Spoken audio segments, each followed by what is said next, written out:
Oh, that looks so delicious. Oh my gosh, it's so crunchy. It looks so juicy. Welcome to the Salted Pepper, where we cook for real life using real food and we keep it real simple. And today's recipe is so simple, so delicious, and a little fancy if you ask me. And it's for Cornish game hen that is air fried. And believe it or not, putting a little chicken in your air fryer works beautifully to get a golden crispy crust and perfectly cooked chicken. Now, if you're unfamiliar with what a Cornish game hen is, let me just tell you, it's a little chicken. It's a young chicken. It's not a game bird, nothing like that. It is a chicken, okay? It could be a hen or a rooster, believe it or not. So even the hen part isn't actually accurate. And each one is less than 2 pounds, which makes it perfect to serve 2 people. And that's what I'm gonna do today. I'm only gonna air fry 1. However, depending on the size of your air fryer, you may be able to air fry 2, 3, or even 4, okay? Now, prep is a little bit important when it comes to the small chicken or even a whole chicken. What I like to do is make sure it is completely thawed, and you can do that in 1 or 2 ways. I'm sure there's more ways. Let me just tell you the 1 or 2 ways that I usually do it. You can take it out of the freezer or buy it at the grocery store, and a lot of times they are frozen when you get them. Put it into your refrigerator and let it sit in there for 2 to 3 days, and that will naturally thaw it. If you do that, you may want to put it on a pan, just in case there's any type of puncture in the shrink wrapping that they come in. Usually that's not an issue, but just do that just to be safe. The other way to do it, and my favorite way to do it, is to put it in a bowl like this, fill it with cold water, stick it in the refrigerator overnight, and usually within 12 hours or so, it will be completely thawed. All right, so to get it ready and seasoned, this is the next step. Cut the package open. Do that in a bowl because there's gonna be juices that like to come out. So what I like to do is just take it and cut down the wrapper and sort of just let the chicken go into this bowl. That contains all of the juices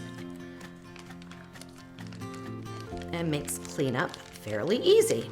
All right, so next thing is to take it and sort of move it around so you can drain as much of the juices off as possible. Then what you want to do is put it onto a rack of some sort over a pan. It doesn't matter at this point which side you have up or down. That does not matter at all right now. All right, so we can discard all of this. So once you have your chicken on a tray on some sort of an elevated surface, you can pop it into the refrigerator overnight and let it just sit unseasoned. That would be especially if you didn't want to season it before you cooked it. Maybe for whatever purpose you're going to use it for, you didn't want it seasoned, then just put it into the refrigerator. But what I like to do is blot it dry, then season it, and then put it in the refrigerator for at least 2 to 4 hours. So usually I'll do this the night before, put it in and let it sit overnight. Okay, so about 8 to 10 hours. However, you can do it for just 2, it'll be fine.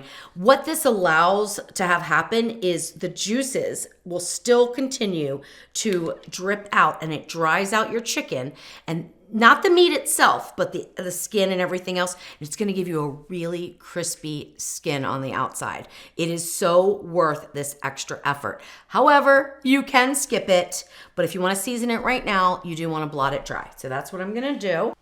So I have probably about 6 paper towels or so. Just open them up like this, and then just take your Cornish hen and just blot it dry. This is gonna help the seasoning stick. Now, I know a lot of people use a mustard binder or different kinds of things as a binder. You can do that as well, but I like to just keep it very simple. So I blot it dry and then season it up.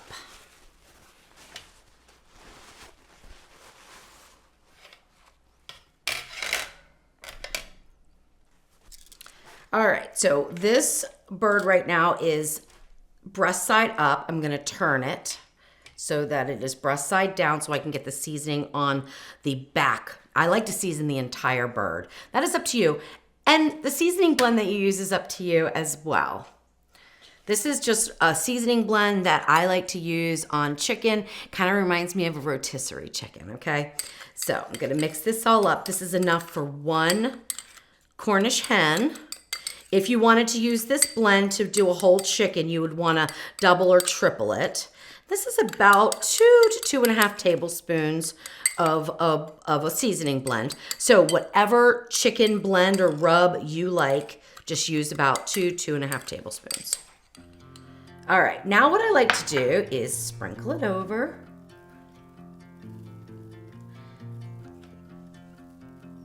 You want to definitely save enough for the top. So sometimes I go a little light on the back.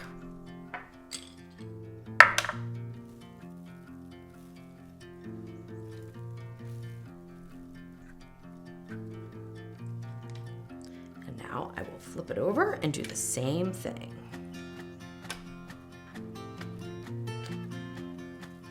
When you have a thawed Cornish hen, you may notice what looks like bruising, and that is pretty normal. So it's nothing wrong with it or anything. It's just some darker, like kind of bluish spots. We don't see that too much on a full chicken usually, but I do see them on the Cornish hens. All right, there you go. That is it. That's all I do. Can you stick a lemon inside? Can you stick some aromatics inside? Absolutely you can. But when I'm air frying, and the way that air fryers are designed, you want the airflow to go all around and inside the cavity to cook it fully and evenly. So when you stuff it, you are impeding that airflow. So when it comes to a small chicken like this, I usually don't stuff the cavity, but you can just kind of keep it loose in there. So maybe, at most a half of a lemon that's cut in half, so 2/4 of a lemon, a little sprig of rosemary, something like that. But don't stuff it so full that you will end up impeding the heating process, or you may find that down at the very bottom, like underneath here where the leg and the thigh come together, that they may not be fully cooked, okay? All right, now what you wanna do is obviously wash your hands and throw this in the refrigerator for at least 2 hours, but overnight works too. All right, so my Cornish hen has been in the refrigerator for 4 hours, and now I'm ready to air fry it. Now you can let it sit out for an hour or so to kind of warm up. That's perfectly fine. I'm not doing that. So if you do that, keep in mind that your timing may be different, okay? So I'm gonna go right into the air fryer. No preheating, no nothing. We're gonna go right in. The temperature that I'm using is 375 degrees Fahrenheit, and usually it takes somewhere between 30 and 40 minutes to get this done, okay? Again, that's gonna vary because it depends on the size of your Cornish hen, although they are usually about the same size, and also what temperature it is when it goes into air fry. The other thing that you wanna think about when you're gonna air fry your Cornish game hen in your air fryer is how close the heating element is to the top of the chicken. If it is higher, you may want to go at a higher temperature. So let's say you have a larger oven, like the Ninja Foodi XL air fry oven, or I think there's other brands. There's an Instant Pot Vortex air fryer oven. If your heating element is higher, you can go up to 400 degrees and then just monitor and see how it is cooking. That is imperative because there are so many different types of air fryers. If you're using a more compact air fryer where you think the heating element is a little bit closer to the top of the chicken, then lower your heat to 350 degrees so you don't burn the top. That's the goal here. We want to get this golden brown and crispy and absolutely cooked perfectly and delicious, but no burning, okay? Now, in the Ninja Foodi or in the Ninja Combi, because I've tested the recipe in both using air fry mode only, and yes, I know we could probably use steam crisp in either the Foodi or the Combi or the Speedy. Perfectly fine to do that, but this recipe is for anybody with any type of air fryer. So we're only gonna use the air fry function today. So put the chicken into your basket of your air fryer. All right, so let's get to air frying. For this Ninja Foodie, this is the 6.5 quart. This is the slider version, the 1 lid version. I need the slider all the way over. Turn your air fryer on, set the temperature to 375 degrees. On air fry mode, which we are on. Usually it takes about 30 minutes in the Ninja Foodie and in the Ninja Combi on air fry, but I like to set 40 minutes just to give a little bit of extra on the clock. Now, one thing I will say is that you can start out with the breast meat down. I started this with the breast meat up, and towards the very end, I may flip it to get the underside completely cooked. I'll determine that when I get into the cook a little bit further, which would be probably about 25 minutes, okay, into the air frying process. However, if you turn it over now and start by cooking the back, which I do sometimes when I'm making whole chickens, I do that. You will have a grid mark on the top of your chicken. So just so you know that. If that doesn't bother you, then go, by all means, start out with the backside up and let it cook for at least 10 minutes there, then flip it over and get your breast nice and golden brown, the skin nice and crispy, and the breast meat cooked perfectly. But because I don't want those grid marks or those basket marks on the top of my chicken, I'm gonna start with the breast meat up and then maybe adjust, maybe turn it, maybe not, okay? I will make those decisions when I see what the temperature is between the thigh and the leg, and that'll be about 25 minutes into the cook time. All right, so it's been just about 20 minutes, and now let's take a peek and see what's going on. And it's looking pretty good. It's looking really good, actually. So we're getting good browning here, a little bit darker here than I would like. So I could do a couple things. Lower the heat, cook to temperature, or I could try to turn the chicken either over on its breast side down or onto its side. Now, what you do depends on the size and the shape of your air fryer. All right, so let's see if I can just sort of roll this a little bit. Oh, it's looking good on the back though. Wow, that's looking really nice. Let me move it so you guys can see it. So that's actually looking really good. If I put it up here, it's going to be a little bit too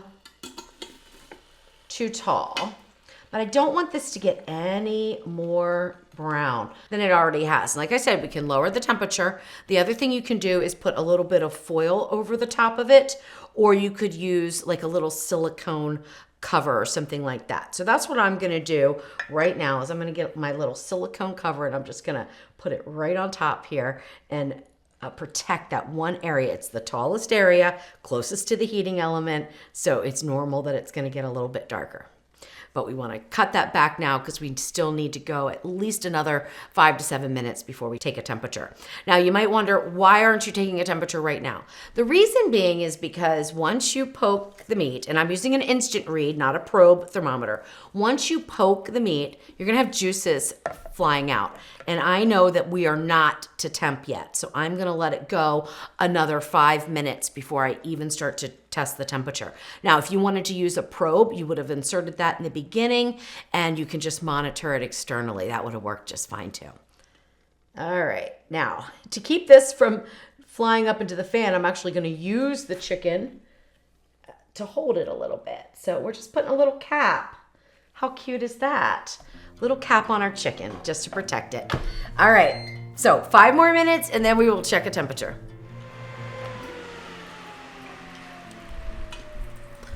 Oh, that looks so delicious.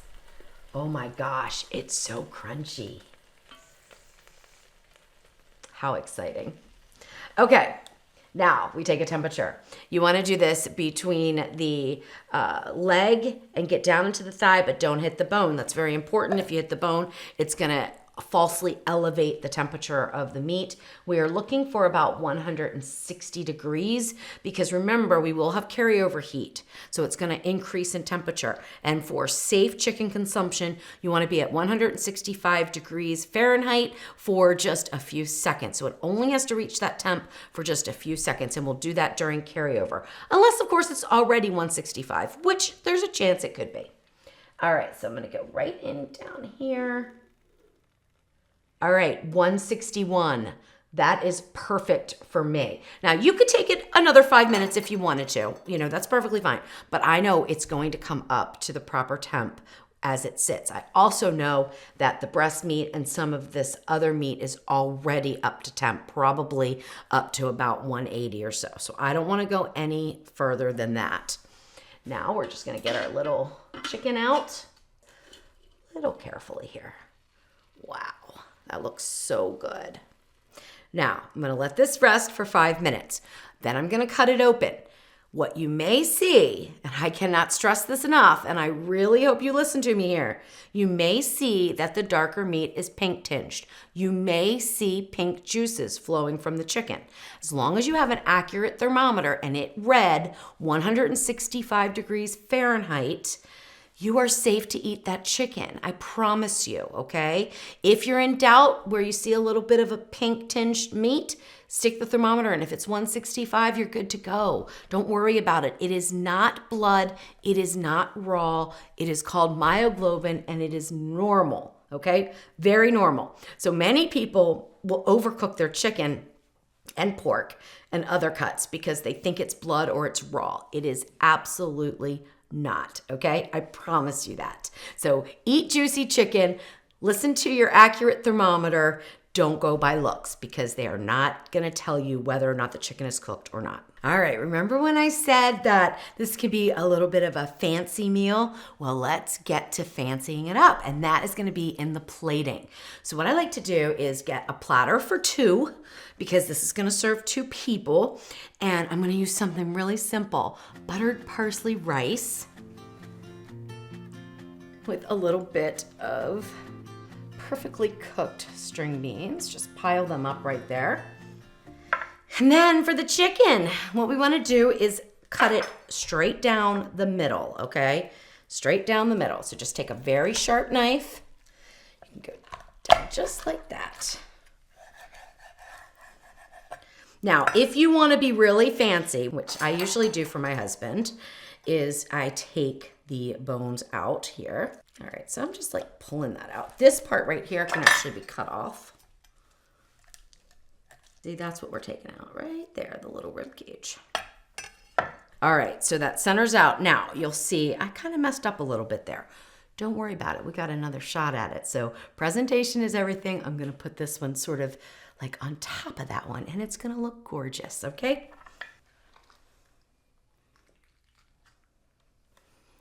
All right, there you go. So now we have a dinner for 2 with a little bit of parsleyed buttered rice and some string beans and this gorgeous air fryer Cornish hen. And then to finish it all off, a little bit of salt flakes. Not too much, just a little bit. And there we go. Now we're ready to eat. All right, now it never matters what it looks like. It matters what it tastes like. So let's go ahead and try it out. First of all, it's very crispy. I love that. It pulls apart beautifully.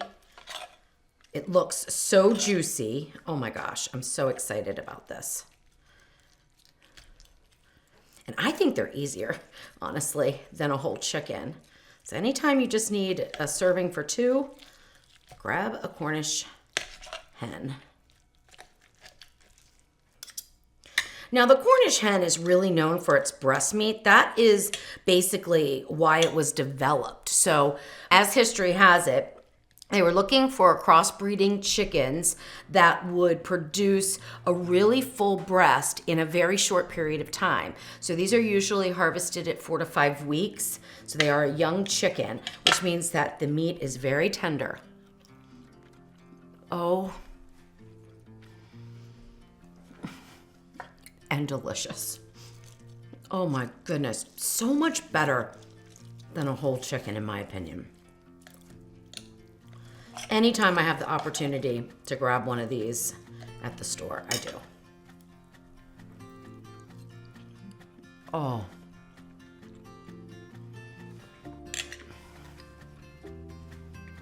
Wow.